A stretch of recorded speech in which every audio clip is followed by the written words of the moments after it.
CNN, Thursday, January 1, 2004. And the political leaders rallied around them from the east and from the west. The time had come for these great events. Immediately post-fall of the Soviet Union, of course attributed to the papacy, which was of course set up, we have the building of a new world. And the United States would play the prominent role, just like prophecy said it would do, because the Bible says that the beast out of the earth will force the whole world to pay homage to the first beast, whose deadly wound had been healed. It is a big idea, a new world order, where diverse nations are drawn together in common cause. Only the United States has both the moral standing and the means to back it up. President George Bush. Now, eventually, they all will have to concede their power to a controlling body. And that controlling body was to be the United Nations. Let's hear it out of the horse's mouth itself. Where institutions of freedom have lain dormant, the United Nations can offer them new life. These institutions play a crucial role in our quest for a new world order, an order in which no nation must surrender one iota of its own sovereignty, an order characterized by the rule of law rather than the resort to force. So the United Nations must become the hub of this new world order, a governing body where nations can retain their sovereignty subject to this authority. A very interesting statement that was made by him. Just wait for the picture to appear. In Europe itself, the picture in Europe changed very dramatically. We're not going to deal with the history tonight, it will take too long. But the Maastricht Treaty came into effect with 12 stars. There were never 12 members, never. These are the 12 stars which surround Marian worship. We'll come to that at a little later stage. The new Tower of Babel, this was the poster displayed in the entire Europe. The Tower of Babel under construction. And Jacques Delors, the president of the European Union at that time, said, "We are building a new Babel and this time we will succeed." That's quite a challenge. That's quite a challenge. Notice that they have the 12 stars. Actually, they only have 11, the 12th one hiding behind the tower over there, in the goat of Mendes form. And a crane saying, "We are going to succeed. The nations will defy you, God. We'll come together. You will not be able to prevent it." Well, what is the Tower of Babel? Arthur Edward Waite, 33-degree Freemason, says the Tower of Babel, of course, represented a Masonic enterprise. Out of evil, God was the evil one who confused the languages, comes good, however, and the confusion of tongues gave rise to the ancient practice of Masons conversing without the use of speech. Interesting. So it is a Masonic enterprise. And the new parliament in Europe rises, and it's built in a most strange way. A circular building with a scaffold represented around it. It is, by their own admission, a representation of the Tower of Babel. There it is. Under construction, a new Babel arises. The new European identity card on the back has the goat of Mendes, and they put it right in your face, hiding it on public display. This is the worship of the counter to Jesus Christ, because that's the only way they can get all religions and all nations to come together. And if you don't believe that Europe is controlled Masonically, here you have the Duke of Kent, who is the worshipful master at the moment, receiving the Masonic handshake under the Masonic sign.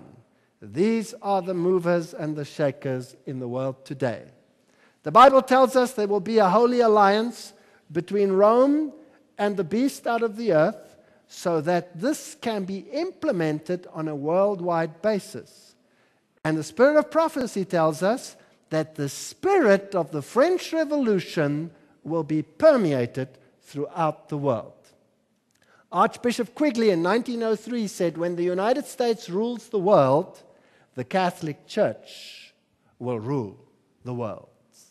This is amazing. This is amazing history. Well, does the Catholic Church rule through the United States? Well, who's the man in the middle? It's the Pope. And who are all these people in black around him? They are the Trilateral Commission, the power think tank of the United States. And here he is with Jewish Freemasonry, B'nai B'rith, in the middle. It doesn't matter whether it's Jewish, it doesn't matter whether it's Islamic, it doesn't matter what it is. He is the man of the moment. And the United Nations is going to become the hub in which this philosophy will be enforced worldwide. So it's necessary that we look at the United Nations. Again, let me reiterate something. Logic demands that if all nations are going to come together politically and ideologically, that's religiously, and unite upon one principle, then it has to, by definition, exclude Jesus Christ. Logic demands it. So the United Nations really has no other choice. U Thant, he was the third Secretary General of the United Nations. He said, world federalists hold before us the vision of a unified mankind living in peace under a just world order. The heart of their program, a world under law, is realistic and attainable. That's their aim. They want to control the entire world. Here is U Thant with Pope Paul VI. Now, U Thant was a Marxist. Here is Waldheim, a subsequent Secretary General, with the Pope, the same one, receiving the same hearty welcome. What was his philosophy that caused him so much problems? He was a fascist. So two opposing philosophies show you that it doesn't really make any difference what philosophy they had. That's just a front. That's the Hegelian dualism. You know, the thesis and the antithesis. It's what goes on behind the scenes. So what does go on behind the scenes? Pope Paul VI, the one who received these early movers in the United Nations, here with his bent cross, the symbol of Lucifer, the decimated Jesus Christ, with his arms in the Masonic triangle upside down, and of course the pine cone on there, the symbol of Lucifer, wrote a papal encyclical that called on the nations to abandon sovereignty and to form a world government. So there it came from the papacy itself. Here is the broken cross. It is a symbol used by Satanists, the broken cross, black magicians, sorcerers. It's made to represent the biblical term, mark of the beast. That's just the source. Now, the United Nations, to the public, appeared to be a political organization.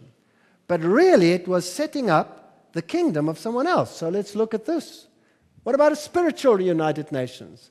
The newsletter World Goodwill, which is an official United Nations organization, says the following. One interfaith organization is called the Temple of Understanding. And they have a newsletter, World Goodwill Newsletter. Founded by Juliet Hollister in 1960, the Temple of Understanding has as one of its goals the creation of a spiritual United Nations. Now, who were the founders of this Temple of Understanding? It's important that we see who the people are.